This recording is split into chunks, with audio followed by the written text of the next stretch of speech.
शुरुआत में हमें पायरेट्स यानी समुद्री लुटेरों की एक दुनिया दिखाई जाती है। यहाँ का जो सबसे बड़ा पायरेट था आज उसे गिरफ्तार कर लिया गया था। मरीन फोर्स यानी समुद्री आर्मी का जो हेड था वो उसे आज सजा देने वाला था, उसे जान से मारकर। तो उसे सभी लोगों के सामने लाया जाता है ताकि इसकी मौत देखकर सबको नसीहत हो जाए और आज के बाद कोई पायरेट न बने, इस दुनिया से तमाम पायरेट्स का खात्मा हो जाए। क्योंकि ये पायरेट इस वक्त का सबसे बड़ा और खतरनाक पायरेट था, क्योंकि उसने अपनी पूरी जिंदगी में बहुत सारा खजाना चोरी करके किसी खास जगह पर छुपा दिया था। और वो पायरेट सब लोगों को बताता है कि मैंने समंदर में बहुत सारा खजाना छुपा के रखा है, इसलिए मैं अब सब लोगों को ये कहता हूँ कि आप समंदर में जाएं और मेरा खजाना ढूंढ कर दिखाएं। अब ये सुनकर लोग इतने खुश हो जाते हैं कि वो उसके लिए नारे लगाने लगते हैं, क्योंकि लोगों में खजाना ढूंढने का जज्बा पैदा हो गया था। अब ये देखकर मरीन बेस के हेड उस पायलट को फौरन मारने का कहते हैं, जिस पर दो फौजी उसके अंदर अपने बड़े बड़े रॉड घुसा देते हैं और उस पायलट की वहीं पर ही मौत हो जाती है। लेकिन अब सारे लोग वहाँ से जाने लगते हैं उस खजाने को ढूंढने के लिए, यानी कि अब उन्होंने फैसला कर लिया था पायलट बनने का, जो देखकर मरीन बेस के हेड को बहुत गुस्सा आता है, क्योंकि उसका जो प्लान था वो तो उल्टा पड़ गया था। वो चाहता था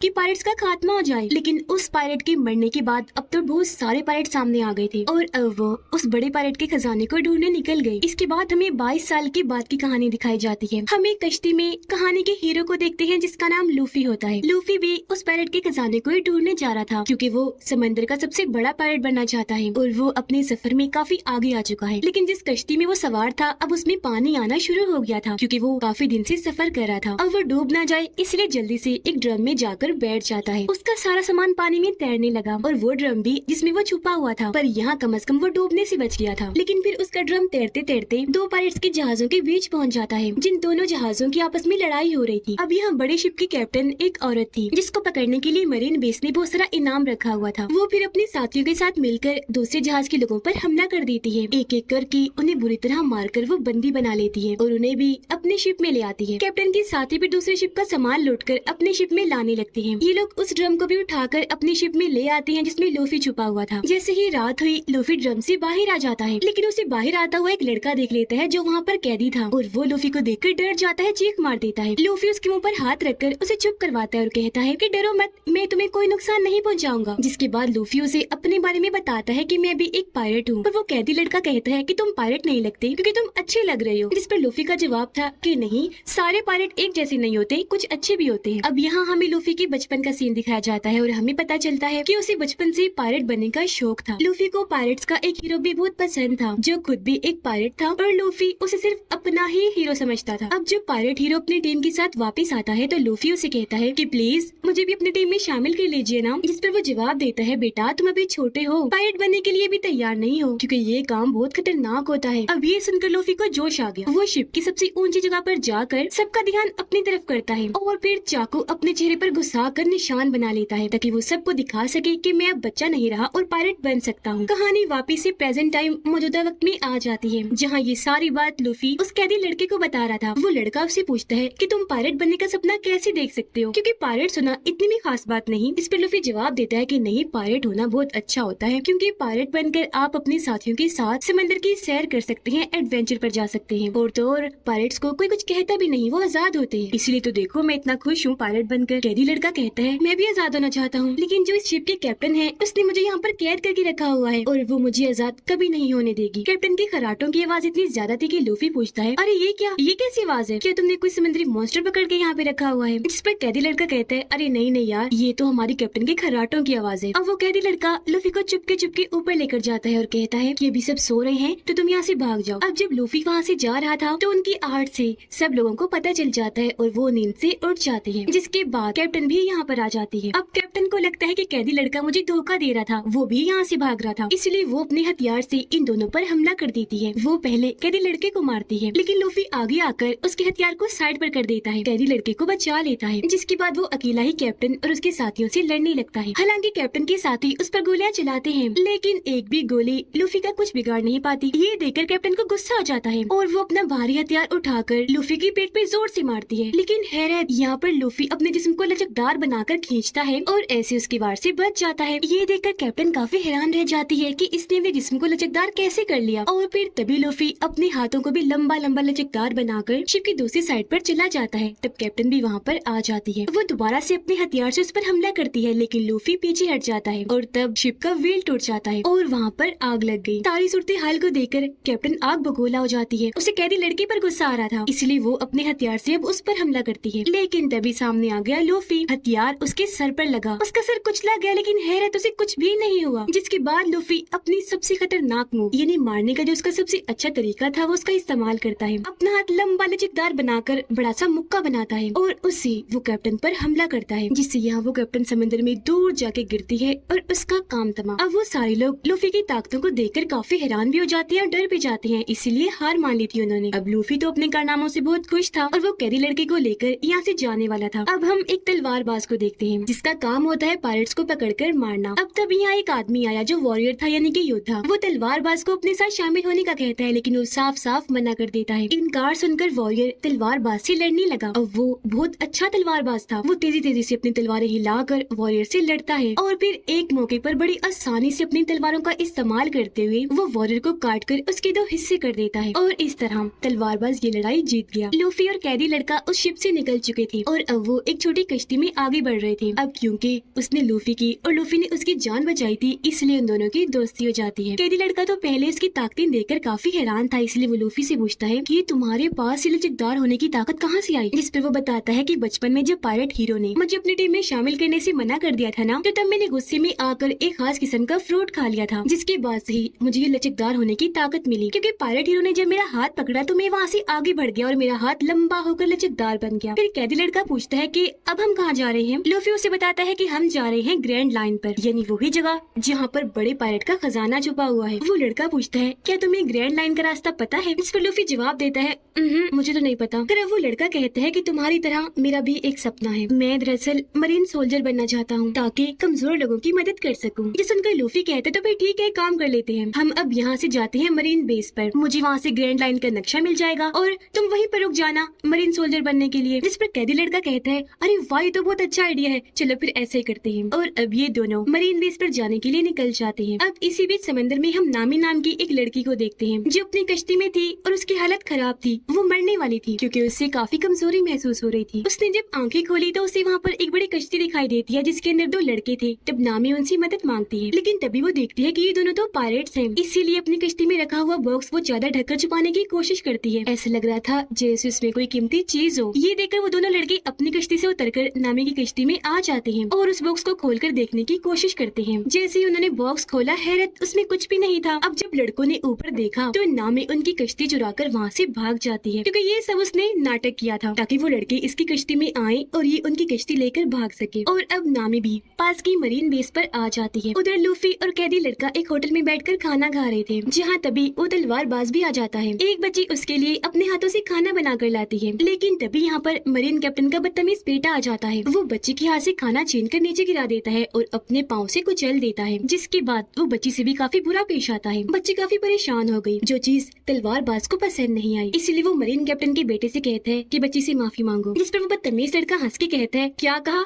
मैं इस बच्ची से माफी मांगू? कभी नहीं हो सकता। ये कहकर वो तलवार निकाल लेता है, जो देखकर तलवारबाज भी अपनी तलवार निकाल लेता है। सिर्फ 1-2 वार करके ही उसे हरा देता है। ये देखकर कुछ और लोग भी तलवारबाज की तरफ आते हैं उसे लड़ने के लिए, लेकिन एक को वो टांग मार के ही गिरा देता है, एक का सर टेबल पर देकर मारता है और 2 की बाजुएं पकड़कर उन्हें तोड़ देता है और साइड में फेंक के मारता है। एक को वो पकड़कर ऐसे घूमता है कि उसे जोर से टांग मारता है। तभी यहाँ पर नामी भी आ जाती है। वो भी एक आदमी का सर टेबल पर देकर मारती है और उसे जख्मी कर साइड में उठाकर ले जाती है। अब कैदी लड़का काफी डरा हुआ था, टेबल के नीचे छुपकर ये सब कुछ देख रहा था, जबकि लूफी इस लड़ाई को काफी एंजॉय कर रहा था। तलवारबाज ने सभी मरीन सोल्जर्स को मार दिया था, जिसके बाद वो पकड़ता है मरीन कैप्टन के बेटे को। उसे जान से मारने ही वाला था कि तभी वो लड़का कहता है कि प्लीज तुम मुझे छोड़ दो, मैं कैप्टन का बेटा हूँ, तुम जो मांगोगे वो तुम्हें दे देंगे। अब ये सुनकर तलवारबाज उसे फिलहाल के लिए छोड़ देता है और उसके डैड मरीन कैप्टन के पास आता है अपना इनाम लेने, क्योंकि उसकी ड्यूटी पायरेट्स को मारने की भी थी। लेकिन मरीन कैप्टन कहते हैं कि पहले तुम्हें मुझे इनाम देना होगा, जो है कि तुम्हें 7 दिन के लिए मेरे पास कैद रहना होगा। इस पर तलवारबाज कहते हैं अच्छा, अगर तुमने मुझे कैद करने की कोशिश की तो सबसे पहले तुम्हारा बेटा मरेगा। अब ये सुनकर मरीन कैप्टन का बेटा भड़क जाता है और अपने डैड को कहता है डैड या क्या करे हैं, पैसे दे दे इसको। लेकिन उसके डैड उसे ही मुक्का मारकर दूर फेंक देते हैं। अब मरीन कैप्टन तलवारबाज को कहता है कि तुम्हारी इस हरकत के बाद कोई भी मरीन बेस तुम्हें इनाम नहीं देगा, फिर चाहे तुम जितने मर्जी पायरेट्स को मार लो। अब तुम्हारे पास 2 रास्ते हैं,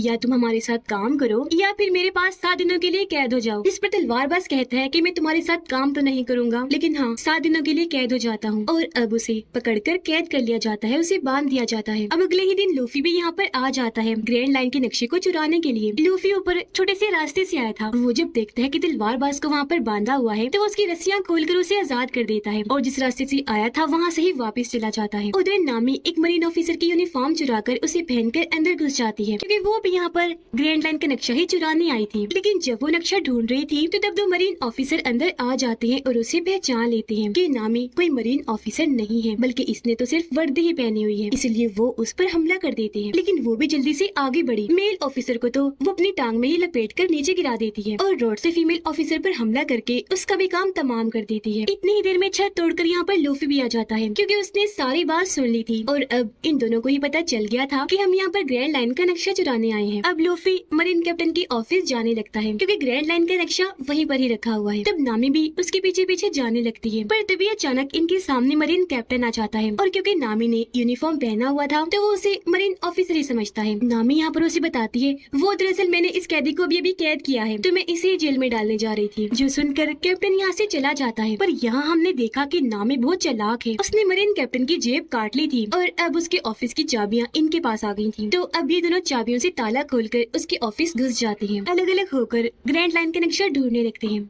मरीन कैप्टन अब उस जगह पर आता है जहाँ पर वो दोनों ऑफिसर पड़े थे जिन्हें अभी अभी नामी ने पीटा था। दोनों ऑफिसर मरीन कैप्टन को बताते हैं कि वो लाल बालों वाली लड़की यानी कि नामी कोई मरीन सोल्जर नहीं है बल्कि वो तो यहाँ पर घुस गई है, पायरेट है। ये सुनकर मरीन कैप्टन को याद आया कि वो तो मेरे ऑफिस की तरफ गई है, इसलिए वो यहाँ पर इमरजेंसी अलार्म बजा देता है। उधर लूफी और नामी को वो तिजोरी मिल गई थी जिसमें ग्रैंड लाइन का नक्शा रखा हुआ था, लेकिन लाख कोशिश के बाद भी वो इस तिजोरी को नहीं खोल पा रहे थे। तभी बाहर मरीन कैप्टन भी आ गया था। वो दरवाजा पीटने लगता है और उन्हें दरवाजा खोलने का कहता है, लेकिन यहाँ पर लूफी मजबूती से तिजोरी को पकड़ता है। नामी उसके पीछे से आकर उसे जोर से पकड़ लेती है। यहाँ लूफी अपनी लचकदार ताकत का इस्तेमाल करके खींचकर अपनी बाजुओं को लंबा करता है और ऐसे दोनों कूदकर वहाँ से बाहर आ जाते हैं तिजोरी के साथ। ये दोनों सही सलामत यहाँ पर आ गए थे, लेकिन तभी मरीन ऑफिसर यहाँ पर आकर इन्हें चारों तरफ से घेर लेते हैं। पर यहाँ लूफी और नामी बड़ी बहादुरी से उनका सामना करते हैं। लूफी अपने मुक्कों से उन्हें दूर करता है जबकि नामी रॉड से मार मार कर उन्हें ढेर करती जाती है। और फिर तभी तलवारबाज भी यहाँ पर अपनी तलवारें लेकर आ जाता है। वो देखता है कि लूफी और नामी ये तो दोनों बच्चे हैं और उनसे पिट रहे हैं, इसलिए वो भी उनकी मदद करने इस लड़ाई में कूद पड़ता है। जैसे एक सोल्जर उसे मारने के लिए आगे बढ़ा, वो टांग मारकर उसे साइड में कर देता है और फिर कूदकर एक ऑफिसर के ऊपर गिरता है। दूसरे को वो तलवार से मारकर साइड पर करता है और ऐसे ये तीनों ही सभी मरीन सोल्जर्स को मार देते हैं। ये तीनों अभी खड़े ही थे कि तभी यहाँ पर मरीन कैप्टन आ जाता है। वो इनसे लड़ने ही आया था क्योंकि उसके हाथ पर ब्लेड वाला हथियार लगा हुआ था जिससे वो इन पर हमला कर देता है। लेकिन तभी सामने आए लूफी और तलवारबाज जो उससे लड़ने लगते हैं। हालांकि तलवारबाज अपनी दो तलवारों से उससे लड़ रहा था, लेकिन मरीन कैप्टन बहुत बहादुर था, वो उस पर भारी पड़ता जा रहा था, तो इसलिए तलवारबाज को अपनी तीसरी तलवार भी निकालनी पड़ती है। यहाँ लूफी भी अपनी लचकदार ताकत का इस्तेमाल करके अपना बाजू लंबा करके उसका सामना करता है, लेकिन मरीन कैप्टन उसका हाथ भी आसानी पकड़ लेता है। अब तलवारबाज अपनी तीसरी तलवार को मुंह में रखता है और दो तलवारों से कैप्टन से लड़ने लगता है। एक तलवार उसने जैसे कैप्टन को मारी वो उछलकर दूर जाके गिरता है और अब यहाँ लूफी भी अपनी खास मूव का इस्तेमाल करता है, यानी कि बाजू को लंबा सा करके बड़ा सा मुक्का बनाकर कैप्टन के मुंह पर देकर मारता है, जिससे वो भी दूर जाके गिरता है और वही ढेर हो गया। और अब आखिरकार वो यहाँ पर मरीन आर्मी और मरीन कैप्टन से बच गए थे, जिस वजह से बहुत खुश थी।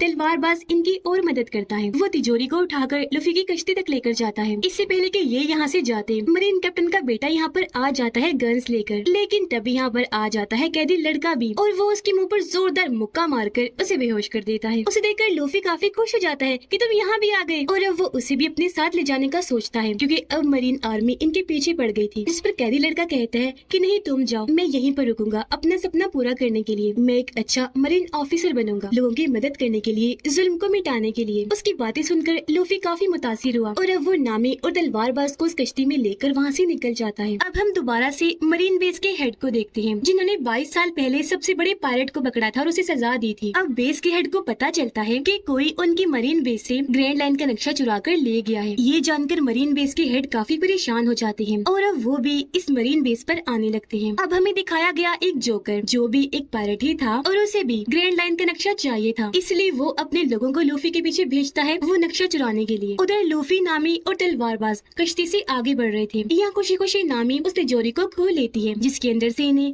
ग्रैंड लाइन का नक्शा मिल जाता है, जिसे देखकर ये काफी खुश हो जाते हैं। यहाँ नामी लूफी और तलवारबाज को बताती है कि दुनिया का समंदर 4 हिस्सों में बटा हुआ है और जो जमीन की लाइन है जो समंदर तक आ रही है उसके ऊपर भी एक लाइन है और उसे ही ग्रैंड लाइन कहा जाता है। खजाना वहाँ पर है तो अब हम खजाना ढूंढने वहाँ जाएंगे। वो ये बातें कर ही रहे थे कि तभी इन्हें बाहर से आहट महसूस होती है, क्योंकि असल में जोकर के लुटेरों ने इनकी कश्ती पर हमला कर दिया था। उसके लुटेरे आसमान में थे। वो वहाँ से बेहोशी की गैस आसपास फैला देते हैं। गैस जैसे लोगों के अंदर गई, ये भी उसे सूंघकर बेहोश हो जाते हैं। यहाँ बेहोश होने से पहले लूफी ने उन लुटेरों को देख लिया था, इसीलिए उसने ग्रैंड लाइन के नक्शे को जल्दी जल्दी से अपने मुंह में छुपा लिया था, जिसके बाद वो बेहोश हो गए। इसके बाद जब इन तीनों को होश आई तो ये देखते हैं कि हमें तो कैद किया हुआ है एक बड़े सी बॉक्स में और इनकी सारी चीजें जोकर के लुटेरों ने ले ली थी। पर लूफी ने यहाँ बताता है कि फिक्र न करो, ग्रैंड लाइन का नक्शा मेरे पास बिल्कुल सेफ है, यहाँ पर मेरे पेट में। अब जैसे बॉक्स खुलता है तो ये तीनों एक स्टेज पर होते हैं, जहाँ पर जोकर और उसके साथी लोगों को शो दिखा रहे थे। यहाँ पर जो ऑडियंस थी वो कैदी लोग थे, जिन्हें गुलाम बनाकर जबरदस्ती उनसे यहाँ पर तालियां बजवाई जा रही थी। अब तभी इन सब का कैप्टन यानी कि वो जोकर यहाँ पर आता है। उसे देखते ही लूफी पहचान लेता है कि ये एक पायरेट है, इसके ऊपर भी ढेर सारा इनाम है। लूफी यहाँ पर जोकर को बताता है कि देखना बहुत जल्द मैं पायरेट्स का किंग बनने वाला हूँ। जिस पर जोकर हंसते हुए कहता है, ओ तुम बनोगे पायरेट्स के किंग, देख लेना मैं बनूंगा जब मैं ग्रैंड लाइन का नक्शा चुरा लूंगा ना और वो खजाना मुझे मिल जाएगा ना तब। जो कहने के बाद जोकर उनसे ग्रैंड लाइन का नक्शा मांगता है, लेकिन तभी यहाँ चालाक नामी सामने आई और कहती है, क्या तुम नक्शा कर रहे हो? पता है तुम्हें हमारे पास नक्शे से भी बढ़कर कुछ है। ये कहकर वो लूफी की टोपी लेती है और उसे हवा में ऊपर उछाल देती है। अब जैसे सबका ध्यान ऊपर गया,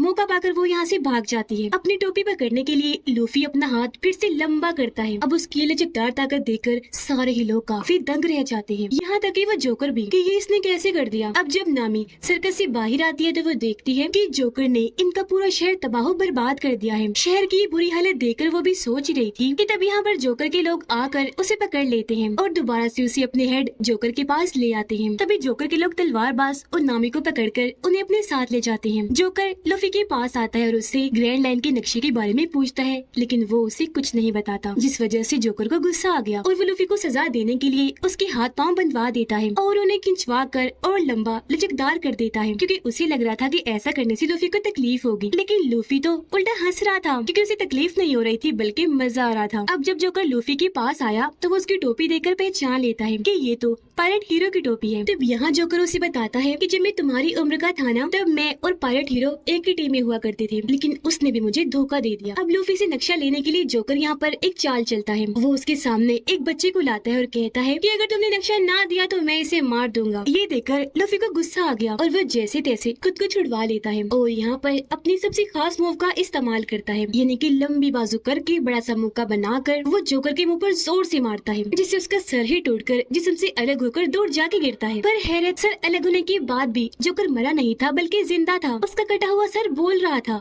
हंस रहा था और जो जिस्म था वो भी अपना काम कर रहा था और फिर तभी उसका सर दोबारा से आकर उसके जिस्म के साथ लग जाता है। ये देखकर लूफी काफी हैरान हो जाता है। तब जोकर उसे बताता है कि तुम्हारी तरह मैंने भी वो खास किस्म का फल खाया था, तो तब मुझे ये ताकत मिली, यानी कि मैं अपने जिस्म को हिस्सों में काट भी सकता हूँ और दोबारा से जोड़ भी सकता हूँ। अब जोकर वहीं खड़े खड़े अपना हाथ अलग करता है और हाथ को लूफी के पास भेजकर जो बेहोशी वाली गैस है उसे फिर से फोड़ देता है, जिससे लूफी बेहोश हो जाता है। उधर नामी और तलवारबाज को अब कैद कर दिया गया था, लेकिन यहाँ पर नामी के पास ताले को खोलने की चाबी थी, जिसकी मदद से वो ताला खोलने लगती है। लेकिन तभी यहाँ पर जोकर का एक साथी आ गया। वो तलवारबाज के पास आकर कहता है कि तुमने मेरे भाई और मेरे लोगों को बड़ा भगा भगा कर मारा था और आज मैं उस चीज का बदला लूंगा, तुम्हें भी बिल्कुल वैसे ही मारूंगा। अब तलवारबाज गोल चीज पर बंधा हुआ था जैसे कोई पहिया होता है, जिसे जोकर का वो आदमी घुमा देता है और चाकू की मदद से बार बार उस पर निशाना लगाता है, लेकिन ये नाकाम निशानेबाज था और इसका एक भी निशाना ठीक नहीं लगता। इसी दौरान नामी ताला खोल लेती है और जल्दी से बाहर आकर जोकर के इस आदमी को जोर से टांग मारती है और उसे तलवारबाज की तरफ फेंकती है। तलवारबाज जल्दी से उसे अपनी बाजू की मदद से पकड़ लेता है। नामी तलवारबाज की रस्सियां खोलती है, जब आजाद होते ही उस आदमी को मारकर आसानी से बेहोश कर देता है और ये दोनों यहाँ से बाहर आ जाते हैं। अब मरीन बेस के हेड भी यहाँ पर आ गए थे। यह मरीन कैप्टन मरीन बेस के हेड से झूठ बोलता है, इसलिए ताकि वो कैदी लड़के को फंसा सके। वो कहते हैं मेरे बेटे की गलती थी, जिस वजह से वो पायरेट यानी कि लूफी ग्रैंड लाइन का नक्शा चुराकर यहाँ से भाग गया, लेकिन मेरे बेटे को एक नए मरीन ऑफिसर ने बचा लिया, जो कहकर वो उसे कैदी लड़के से मिलवाता है। मरीन बेस के हेड जैसे कैदी लड़के को देखते हैं तो उन्हें शक हो जाता है कि ये घबराया हुआ है, तो जरूर ये भी लूफी के साथ मिला हुआ है, इसलिए वो उसे अकेले में मिलने को बुलाते हैं। अब कैदी लड़का जब उनसे मिलने गया तो मरीन बेस के हेड उसे कहते हैं कि बताओ तुम उन पायरेट्स के साथ कब से काम कर रहे हो, क्योंकि मैं सारी सच्चाई जान गया हूँ, मुझे पूरा यकीन है। यहाँ बेस के हेड का आदमी भी भी कहता है कि एक बार तुम्हें लूफी के साथ देखा गया था, इसीलिए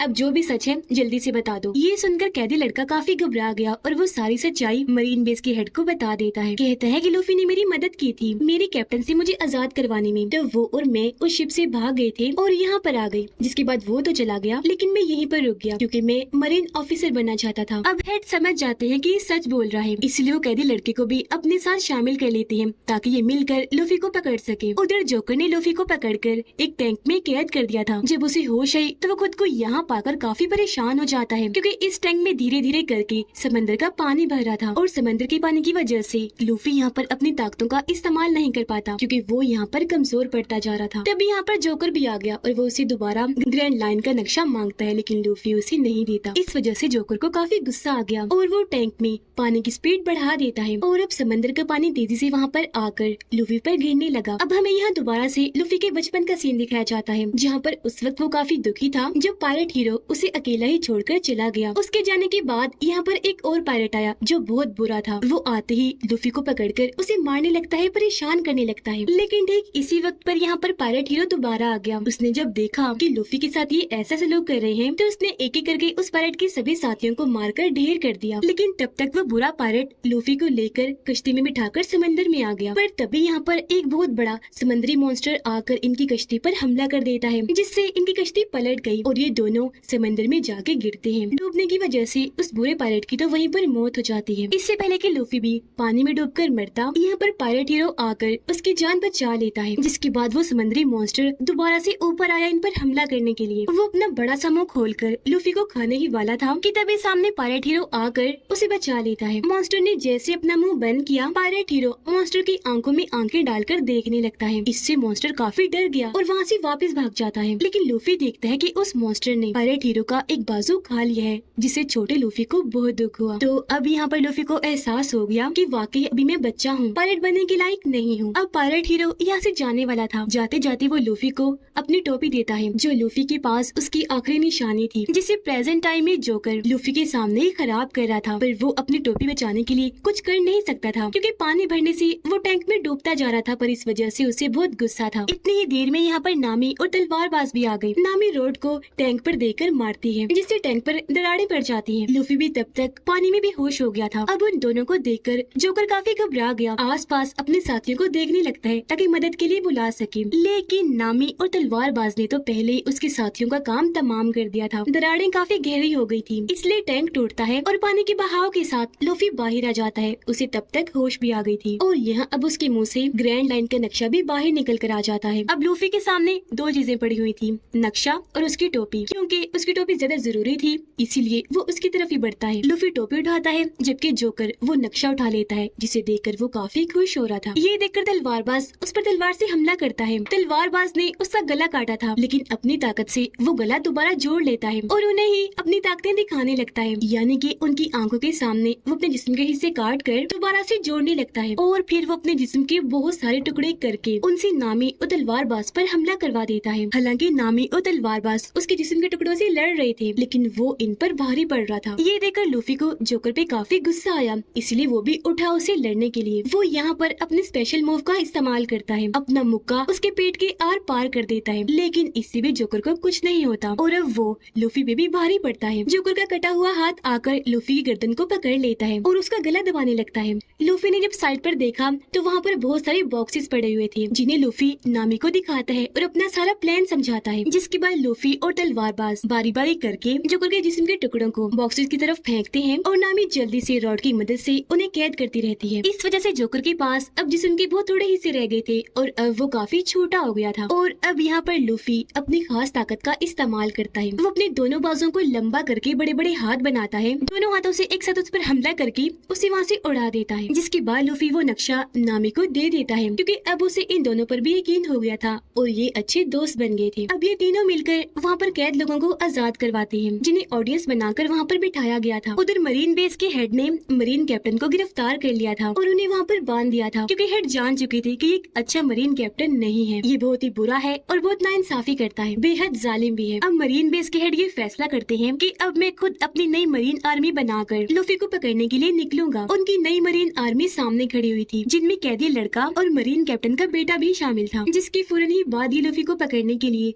समंदर में निकल जाते हैं। उधर लूफी सबको आजाद करवाकर अपने दोनों साथियों नामी और तलवारबाज को लेकर कश्ती में बैठकर वहाँ से निकल जाता है। अब तभी नामी अकेले में जाती है और किसी को कॉल करके बताती है कि ग्रैंड लाइन का नक्शा मेरे पास आ गया है और अब मैं आ रही हूँ, जिससे यहाँ हम समझ पाए कि नामी उन्हें धोखा दे रही है और वो किसी और के साथ मिली हुई है। अब यहाँ से हमें 7 साल के पहले का वक्त दिखाया जाता है, जहाँ पर एक बच्चा जो दरअसल लूफी का दोस्त था, वो अपने गाँव में हर वक्त ये अफवाह फैलाता रहता था कि लुटेरे आ गए, जल्दी से छुप जाएं। इस वजह से सब लोग काफी डर जाया करते थे और फौरन अपने अपने घरों में जाकर छुप जाते थे। अब लोगों को लगता था कि वो सच बोलता है, लेकिन कुछ अरसे के बाद लोगों को यह एहसास हुआ कि वो झूठ बोलता था। यहाँ पर कोई लुटेरे नहीं आया करते थे, इसीलिए अब कोई भी उसकी बात का यकीन नहीं करता। वो लोग डरते नहीं और ना ही अपने घरों में जाकर छुपते हैं। अब कहानी वापस आ जाती है प्रेजेंट टाइम में, जहाँ वो बच्चा यानी कि लूफी का दोस्त अब बड़ा तो हो चुका है, लेकिन अभी भी वो अफवाहें फैलाता है कि लुटेरे आ गए, जल्दी से छुप जाओ। लेकिन अब कोई उसकी बात का यकीन नहीं करता। उधर लूफी और उसके साथी जब आगे बढ़ रही थी तो उनका शिप खराब हो जाता है, क्योंकि उसमें सुराख हो गया था और पानी अंदर आ रहा था। तो इसलिए अब ये लोग नई शिप खरीदने के लिए उसी लड़के यानी लूफी के दोस्त के आइलैंड पर आ जाते हैं और अपने पुराने शिप को पानी में ही डूबने देते हैं, ताकि उसके जरिए कोई इन तक पहुँच न सके। मरीन बेस के हेड अपनी टीम को लेकर आगे बढ़ रहे थे लूफी को पकड़ने के लिए। जोकर उन बॉक्सेस में से अपने जिस्म के सारे हिस्से वापस ले चुका था, जिन्हें जोड़कर अब वो पहले जैसा बन गया था। वो भी वहाँ पर खड़ा ही था कि तभी उसके पास अजीब सा मछुआरा आता है और कहता है कि चलो मेरे साथ, तुम्हें हमारे मछुआरे के हेड ने बुलाया है। पर जोकर उसके साथ जाने से मना कर देता है और वहाँ से भागने की कोशिश करने लगा, लेकिन तभी वो अजीब मछुआरा उसके मुंह पर जोरदार मुक्का मारता है, जिससे जोकर वहीं पर बेहोश हो जाता है। तब मछुआरा उसे उठाकर अपने साथ ले आया। उधर लूफी इस आइलैंड पर फिर रहा था और अपने लिए नए शिप की तलाश कर रहा था, जहाँ पर एक शिप उसे पसंद आ भी जाती है। वो जब उसे पास से देखने गया तो इस शिप में लूफी का वही दोस्त था जो बचपन में अफवाहें फैलाया करता था। यहाँ वो लूफी से मिलता है और उसे बताता है कि मैं ही इस शिप की देखभाल करता हूँ, अगर तुम्हें ये शिप चाहिए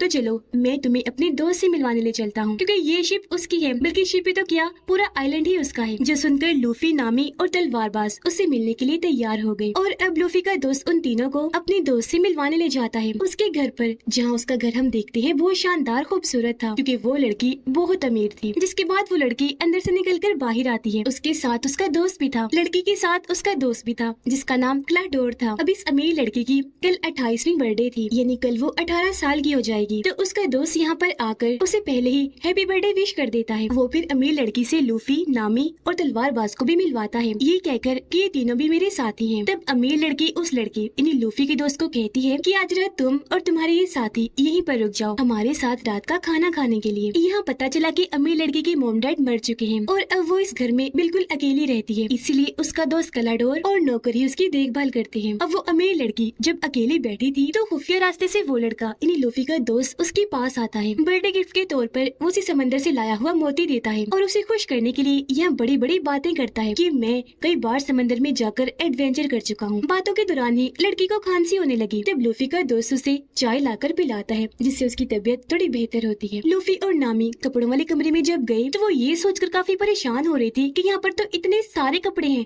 हम कौन से पहने। यहाँ पर तभी तलवारबाज भी आ जाता है और वो इन दोनों से पूछता है कि अमीर लड़की के साथ जो उसका दोस्त है क्लाडोर, कि तुम्हें वो जाना पहचाना सा लग रहा है। मुझे तो लग रहा है, मुझे ऐसा महसूस हो रहा है जैसे पहले मैं उससे मिल चुका हूँ। जिस पर लूफी और नामी कहते हैं कि नहीं तो हमें तो नहीं ऐसा लगता। उधर वही क्लाडोर अपनी मीठी मीठी बातों में अमीर लड़की को फंसाकर उसे काफी खुश कर देता है। अमीर लड़की उसके गले से लग जाती है और कहती है कि मैं तुम्हें अपना सबसे अच्छा दोस्त मानती हूँ, तुम मेरे सबसे ज्यादा करीब हो। पर क्लाडोर तो असल में उसका दोस्त नहीं बल्कि दुश्मन था, क्योंकि वो अमीर लड़की को मारने के लिए दोनों नौकरों के साथ मिलकर प्लान बना चुका था, ताकि उसके मरने के बाद सब कुछ उसका हो जाए और वो इस आइलैंड पर राज कर सके। इसी वजह से क्लाडोर हर रोज लड़की को थोड़ा थोड़ा जहर दे रहा था, जिस वजह से वो लड़की बीमार रहती है। यहाँ दोनों नौकरों ने मिलकर लड़की को मारने के लिए बहुत सारा जहरीला सूप बनाया हुआ था, ताकि उसकी 18वीं सालगिरह से पहले ही वो उसको मार दे। फिर अब रात को बर्थडे पार्टी होती है, जहाँ पर लूफी, नामी और तलवारबाज पार्टी को काफी इंजॉय करते हैं, मजे मजे के खाने खाते हैं। यहाँ नामी एक आदमी से बात करती है जो कि यहाँ का खास आदमी था, क्योंकि वो अमीर लड़की का सारा बिजनेस और लेन देन संभालता था। वो यहाँ का डीलर था। अब तभी अमीर लड़की यहाँ पर क्लाडोर के साथ आती है और अपने डीलर से मिलती है। अब तलवारबाज क्लाडोर से बात करता है और उससे पूछता है, तो मुझे जाने पहचाने से लग रहे हो, क्या पहले हम मिल चुके हैं। जिस पर क्लाडोर मना कर देता है कि नहीं, मुझे ऐसा नहीं लगता, हम पहली बार ही मिल रहे हैं। अब डीलर अमीर लड़की को कहता है कि मुझे आपसे कोई जरूरी बात करनी है, पर क्लाडोर मना कर देता है और कहता है कि बातें बाद में होती रहेंगी, पहले सब खाना खा लेते हैं। अब जब ये सारे लोग खाना खा रहे थे तो यहाँ पर लूफी अमीर लड़की से उसे शिप के बारे में बात बात करता है कि हम वो लेना चाहते हैं क्योंकि हम पायरेट्स हैं और ग्रैंड लाइन के लिए जा रहे हैं, तो हमें उस शिप की जरूरत है। अमीर लड़की कहती है कि आज रात 12 बजने के बाद मैं 18 साल की हो जाऊंगी, तब हर चीज मेरे कंट्रोल में आ जाएगी, तो शिप मैं तुम्हें दे दूंगी। वो बातें कर ही रही थी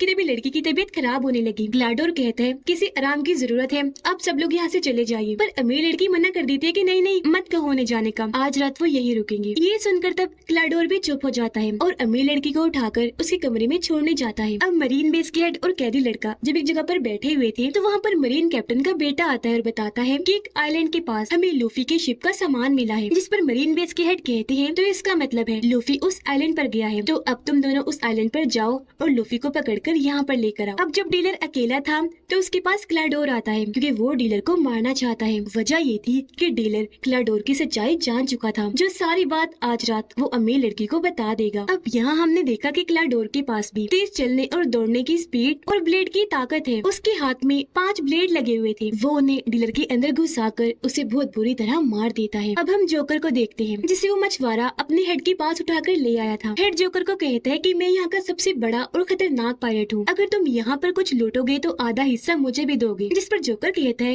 लेकिन मैं तो कुछ भी नहीं कर पा रहा। लूफी नाम का एक लड़का है, वो ही यहाँ पर हर जगह घूम रहा है, उसके पास एक ग्रैंड लाइन का नक्शा भी है, वो ही उस खजाने को ढूंढ लेगा। इस पर मछुआरों का हेड कहता है कि कौन लूफी, कहाँ है वो इस वक्त। जोकर कहता है कि तुम मुझे छोड़ दो, मुझे फिलहाल पता नहीं है कि वो कहाँ है, लेकिन उसे ढूंढने में मैं तुम्हारी मदद कर सकता हूँ। जिस पर वो हेड मानकर उसे छोड़ देता है। अब लूफी और तलवारबाज और खाना खाने और शराब पीने अपने अपने कमरों से बाहर आते हैं और अब ये दोनों मिलकर किचन में जाते हैं जहाँ पर लूफी का दोस्त पहले से ही मौजूद था और अब ये तीनों यहाँ पर बातें करने लगते हैं। अब नामी भी अपने कमरे से बाहर आकर यहाँ पर सामान चुराने लगती है, जिसके बाद वो अमीर लड़की के कमरे में जाती है। वो लड़की नामी के हाथ में सामान का थैला देखकर समझ जाती है कि ये चोरी कर रही है, लेकिन यहाँ वो फिर भी नामी को कुछ नहीं कहती, बल्कि दोस्तों की तरह ही उससे बातें करने लगती है। बातों ही बातों में लूफी का दोस्त बताता है कि मेरे डैड भी एक काफी बड़े पायरेट थे, लेकिन फिलहाल वो लापता है। अब उनका नाम सुनकर लूफी एकदम से बोलता है, अच्छा वो, उनको तो मैं जानता हूँ, मैं उनसे मिल चुका हूँ और वादा करता हूँ कि तुम्हें तुम्हारे डैड से मिलवा दूंगा। अब यहाँ पर तलवारबाज उसे पूछता है क्या यहाँ पर पीने के लिए शराब है। इस पर वो कहता है कि हाँ, बेसमेंट में बहुत सारी शराब पड़ी है, वहाँ जाकर पी लो। तो अब तलवारबाज और लूफी का दोस्त बेसमेंट में आते हैं, लेकिन जब ये आगे बढ़ रहे थे तो इन्हें यहाँ पर डीलर की लाश मिलती है और ये दोनों उसे देखकर काफी परेशान हो जाते हैं, ये सोचकर कि इसे किसने मारा होगा। जहाँ तभी इनके सामने क्लाडोर आ जाता है, वो इन्हें भी अपने 5 ब्लेड्स दिखा देता है, जिन्हें देखकर तलवारबाज समझ जाता है कि ये कौन है। क्लाडोर असल में ब्लैक आर्मी का कैप्टन था, जो कि बुरे पायरेट्स होते हैं, और इसके ऊपर भी ढेर सारे पैसों का इनाम रखा गया है। अब एकदम ही तलवारबाज अपनी तलवार से उस पर हमला करता है, लेकिन वो अपनी ब्लेड से उसकी तलवार नीचे करता है और ऐसे उसके हमले से बच जाता है। और फिर क्लाडोर अपनी स्पीड की ताकत से वहाँ से झट से गायब हो गया। इतनी ही देर में क्लाडोर के दोनों साथी इन्हीं नौकर यहाँ पर आ जाते हैं। एक नौकर तलवारबाज के सर पर कोई चीज मारकर उसे बेहोश कर देती है, जो देखकर लूफी का दोस्त एक छोटी सी जगह से जल्दी से यहाँ से भाग जाता है और नौकरों के हाथ लगने से बच गया। अब क्लाडोर यहाँ पर वापिस आया और अपने नौकरों से कहता है कि उन दोनों की लाशों को ठिकाने लगाओ, इन्हें डीलर की और तलवारबाज की, जो कहकर वो यहाँ से चला गया। लूफी किचन में आया क्योंकि उसे भूख लग रही थी, तो जहरीले सूप को देखकर उसे रहा नहीं गया और वो सारा का सारा सूप पी जाता है। इससे वो मरता तो नहीं, लेकिन फौरन बेहोश हो जाता है। उधर नामी भी अमीर लड़की से बातें करने के बाद उसकी काफी अच्छी दोस्त बन गई थी और जो सामान अब नामी ने चुराया था वो सारा वापस रख देती है। उधर वो दोनों नौकर डीलर की लाश और बेहोश तलवारबाज को एक कुएं के पास लाकर उसके अंदर फेंक देते हैं, जिसके बाद वो भी वहाँ से चले जाते हैं। लूफी का दोस्त जो पहले ही काफी घबराया हुआ था, अब वो दोबारा से हर घर में जाकर इस बार सच बताता है कि मेरी बात का यकीन कर लो, उठो जागो, सच में यहाँ पर लुटेरे आ गए हैं। अब हालांकि इस बार वो सच बोल रहा था, लेकिन कोई भी उसकी बात का यकीन करने को तैयार ही नहीं था। और फिर तभी लूफी का दूसरा दोस्त यानी कि कैदी लड़का भी अपने साथियों के साथ यहाँ पर आ जाता है। यह लूफी का दोस्त कैदी लड़की को सारी बात बता देता है कि ब्लैक आर्मी यानी बुरे पायलट का जो कैप्टन है वो यहाँ पर आ चुका है और सबको मार रहा है, उसके बारे में बताने के लिए मैं यहाँ पर आया हूँ। इस पर मरीन कैप्टन का बेटा कहता है कि ये झूठ है, ब्लैक आर्मी के कैप्टन को तो मेरे डैड ने मार दिया था, इसलिए हम यहाँ पर जो काम करने आए हैं वही करेंगे, यानी लूफी को ढूंढने के लिए। उसका नाम सुनकर लूफी का दोस्त बताता है तुम लूफी को ढूंढने आए हो यहाँ पर,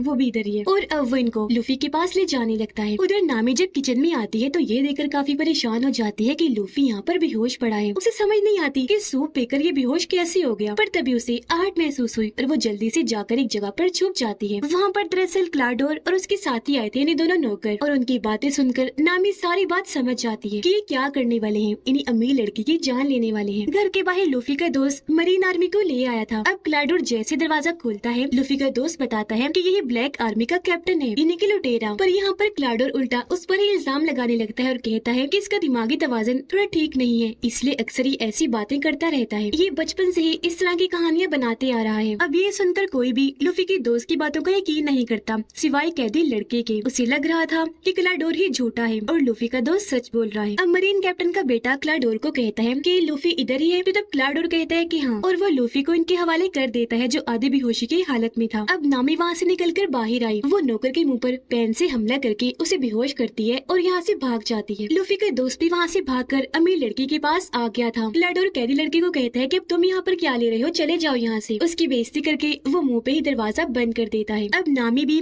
अमीर लड़की के पास आ गई थी जहाँ पर लूफी का दोस्त पहले से ही मौजूद था। अब यहाँ पर नामी और लूफी का दोस्त मिलकर अमीर लड़की को क्लाडोर की सच्चाई बताते हैं कि वो तुम्हारा दोस्त नहीं है बल्कि दुश्मन है और सब कुछ हथियाने के लिए तुम्हें मारने का प्लान बना रहा है। अब तलवारबाज जो जिंदा था, जिसे कुएं में फेंक दिया था, वहाँ पर उसे होश आ गई थी। वो रस्सी बाहर फेंककर वहाँ से बाहर आने की कोशिश कर रहा था, लेकिन क्योंकि वो कुआं काफी गहरा था तो वो वहाँ से बाहर नहीं आ पाता। लेकिन वो फिर भी हार नहीं मानता, बार बार कोशिश करता रहता है। अब यहाँ हमें तलवारबाज के पास्ट का एक सीन दिखाया जाता है कि जब वो छोटा था, तलवारबाज बन रहा था, तो उसने अपने दोस्त से वादा किया था कि मैं इस दुनिया का सबसे बड़ा तलवारबाज बनूंगा। लेकिन बाद में उसे पता चला कि मेरी दोस्त की मौत हो गई है। उसे बहुत दुख हुआ और तब वो अपने दोस्त के साथ किए गए वादे को निभाने का सोचता है, यानी कि दुनिया का सबसे बड़ा तलवारबाज बनने के लिए वो निकल गया। प्रेजेंट टाइम में 12 बज गए थे और अब वो अमीर लड़की 18 साल की हो गई थी। इसलिए अब क्लाडोर उसकी सारी प्रॉपर्टी पर अपना कब्जा करने के लिए उसे मारने के लिए जाता है। वो घर के सारे दरवाजों को बंद कर देता है ताकि वो लड़की अपनी जान बचाकर यहाँ से भाग न जाए। जिसके बाद वो अपने हथियारों यानी ब्लेड्स वाले हाथों और अपने नौकर साथियों के साथ अमीर लड़की के कमरे में जाता है। लेकिन अमीर लड़की तो पहले ही लूफी के दोस्त और नामी के साथ खुफिया रास्तों से यहाँ से भाग रही थी। ये लोग दीवारों के अंदर बने छोटे रास्ते से जा रहे थे, लेकिन तभी अमीर लड़की को खांसी हो जाती है। उसकी आवाज क्लाडोर ने सुन ली थी और उसे पता चल गया था कि वो लोग कहाँ हैं। इसीलिए वो उस दीवार में अपना ब्लेड्स वाला हाथ घुसा देता है। तलवारों से तीनों बाल बाल बचते हैं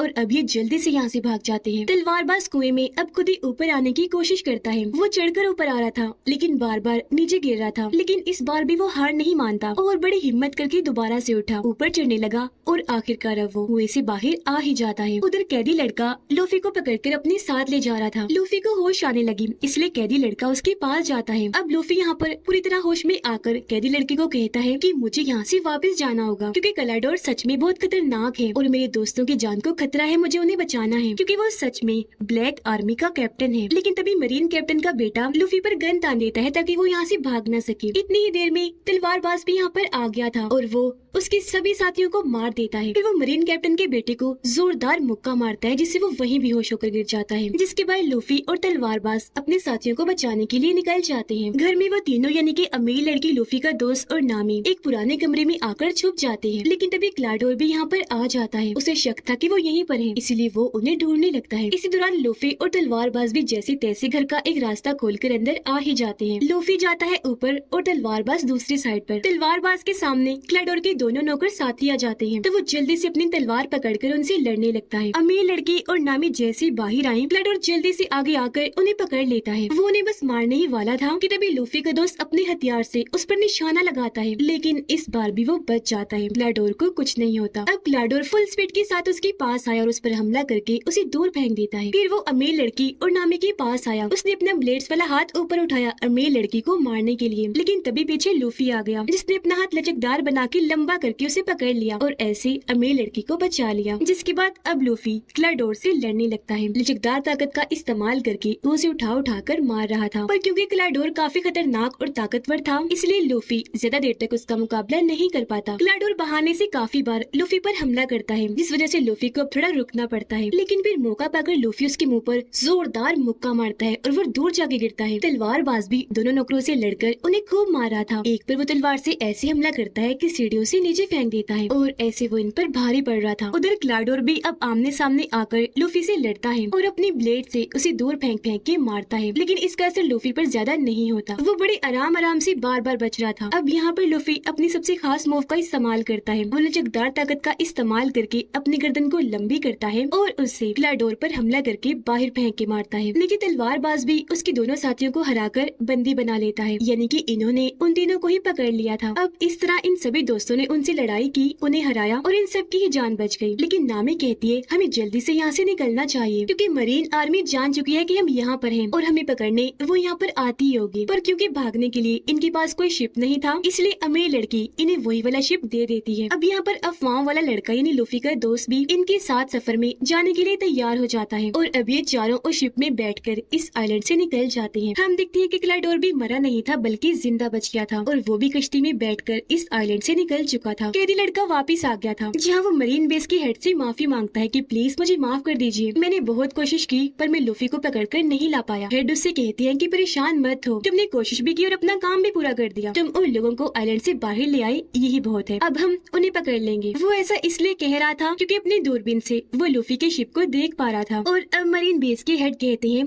कि जल्दी से उनकी शिप पर हमला कर दो। उधर वो सारे लोग अपने इस नए शिप पर काफी इंजॉय कर रहे थे, हंसी खुशी अपने सफर पर आगे बढ़ रहे थे। लेकिन तभी इन पर बॉम्ब्स की बारिश होने लगती है। ये देखकर सारे दोस्त ऊपर आए। लूफी दूरबीन से देखता है कि ये कौन कर रहा है और उसे वहाँ पर मरीन बेस के हेड दिखाई देते हैं। उन्हें देखकर लूफी काफी हैरान हो गया, कहता है कि ये तो मेरे दादाजी हैं। अब ये सुनकर वो तीनों ही काफी हैरान रह जाते हैं। इन्हीं लूफी का दोस्त नामी और तलवारबाज, या ये तुम्हारे दादाजी हैं? लूफी के हाँ बोलने पर वो सोच में पड़ जाता है कि ये आखिर ऐसा क्यों कर रहे हैं। उनकी हैरानी के साथ ही ये कहानी इधर ही खत्म हो जाती है।